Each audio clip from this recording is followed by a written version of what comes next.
ರಾಮಮಂದಿರ ಉದ್ಘಾಟನೆ ಆಹ್ವಾನವನ್ನು ತಿರಸ್ಕರಿಸಿದ ಕಾಂಗ್ರೆಸ್ ನಾಯಕರ ವಿರುದ್ಧ ಬಿಜೆಪಿ ವಾಗ್ದಾಳಿಯನ್ನ ಮುಂದುವರಿಸುತ್ತಲೇ ಇದೆ.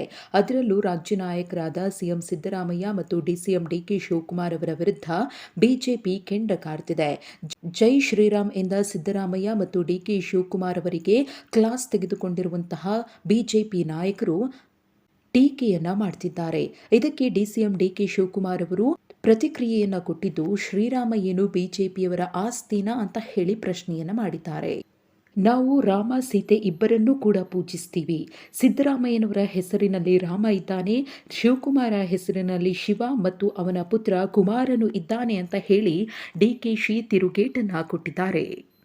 ಅಷ್ಟು ಮಾತ್ರವಲ್ಲ, ಬಿಜೆಪಿಯವರಿಗೆ ಕಾಂಗ್ರೆಸ್ನವರನ್ನ ಹಿಂದೂ ವಿರೋಧಿಗಳು ಅಂತ ಹೇಳಿ ಬಿಂಬಿಸಬೇಕು. ಅದೇ ಕಾರಣಕ್ಕೋಸ್ಕರ ಇಲ್ಲಸಲ್ಲದ ಆರೋಪಗಳನ್ನು ಮಾಡ್ತಿದ್ದಾರೆ.